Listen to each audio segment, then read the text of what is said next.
दिल्ली से कानपुर जा रही वंदे भारत ट्रेन पर हमला, क्या निशाने पर थे चंद्रशेखर आजाद? चंद्रशेखर ने सरकार से कड़ी कार्रवाई की कर दी मांग, रेल मंत्री को लिखा मैसेज। उत्तर प्रदेश की नगीना सीट से आजाद समाज पार्टी कांशीराम के सांसद चंद्रशेखर आजाद ने रविवार को दावा किया कि वो जिस वंदे भारत ट्रेन से यात्रा कर रहे थे उस पर पत्थर फेंके गए और उन्होंने रेल मंत्री और प्रशासन से ऐसी घटनाओं को रोकने के लिए सख्त कदम उठाने की आग्रह किया है। आजाद ने ऐसी घटनाओं को रोकने के लिए अभिभावकों और स्कूल शिक्षकों का बच्चों को इस विषय पर जागरूक करने का भी आह्वान किया। वहीं आजाद ने सोशल मीडिया मंच एक्स पर पोस्ट कर कहा कि आज सुबह मैं वंदे भारत ट्रेन से दिल्ली से कानपुर की यात्रा कर रहा था, तो वहीं सुबह 7:12 पर जैसे ही बुलंदशहर जिले के कमालपुर स्टेशन को पार किया, तभी बाहर से किसी असामाजिक तत्वों ने पत्थर फेंके, जिससे मेरे से 2 सीट आगे बैठे यात्री के पास का शीशा चकनाचूर हो गया। वहीं नगीना सांसद ने कहा कि इस घटना से न केवल सरकारी संपत्ति को क्षति पहुंची, बल्कि यात्रियों की सुरक्षा पर भी सवाल खड़ा हुआ। ऐसी घटनाएं निंदनीय हैं और किसी भी कीमत पर स्वीकार नहीं की जा सकती। वहीं चंद्रशेखर ने आगे कहा कि समाज में इस तरह की हरकतें न केवल असुरक्षा की भावना पैदा करती हैं, बल्कि हमारे देश की छवि को भी नुकसान पहुंचाती हैं। इस तरह की घटनाओं को रोकने के लिए केंद्रीय रेल मंत्री जी, रेलवे, पुलिस और प्रशासन को सख्त कदम उठाने चाहिए। साथ ही समाज में जागरूकता भी फैलानी चाहिए।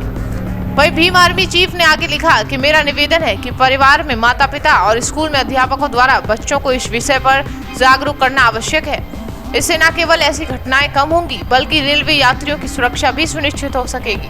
हम सभी को एक जागरूक नागरिक बनना चाहिए। ये देश हमारा है और देश की संपत्ति सुरक्षा केवल सरकार की ही नहीं, बल्कि हम सबकी नैतिक जिम्मेदारी और संवैधानिक मूल कर्तव्य है।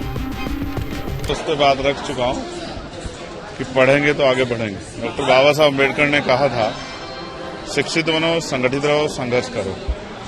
तो हम लोग जागरूक करें लोगों को और वो अपने अधिकारों के प्रति जागरूक हों, तैयार हों अपने छिने हुए अधिकारों को लेने के लिए। उसके जरिए जो है उनका जो जीवन है वो आत्मसम्मान का हो, अधिकारों का हो। तो हमने जो नारा दिया है वो यही है कि पढ़ेंगे तो आगे बढ़ेंगे और साथ साथ चलेंगे। बटेंगे जैसे बयान से क्या प्रभाव पड़ता है? मुख्यमंत्री जी को जवाब देना चाहिए। जब वो मंच पे खड़े होके हरिजन और गैर हरिजन की बात करते हैं, बांटा किसने? पहले ब्राह्मण, क्षत्रिय, वैश्य में, फिर जातियों के आधार में, जातियों में भी जातियां, गोत्र किसने बांटा? आप जानते हैं कि ये सब जो है जिन लोगों ने व्यवस्था बनाई उन्होंने ही बांटा। बटे हैं सच में। अब जब इस व्यवस्था कैसे तो भी कटते थे, तो भी मरते थे, तो भी बिना अधिकार के रहते, तब भी जुल्म सहते थे, अभी भी सह रहे हैं। तो मुख्यमंत्री शायद जो है उनको एक ही लालसा है कि उनकी राजनीतिक जो है चीजें आगे बढ़ती रहे, उनकी पार्टी आगे बढ़ती रहे। उनको ना समाज से, ना प्रदेश से, ना देश से कोई लेना देना नहीं है कि उनके बयान का क्या असर समाज पर हो। सर, एक विधानसभा में आपके प्रत्याशी ने पर्चा दाखिल किया था, लेकिन उनको नहीं बुलाया गया, क्या साजिश इसके पीछे? देखिए, मैं ये समझता हूं कि जिस तरह का टिकट डिस्ट्रीब्यूशन हुआ था, भाजपा के लोगों ने डर के षड्यंत्र करके हमारे प्रत्याशी का पर्चा कैंसिल कराया। हम इन चीजों से डरने वाले नहीं।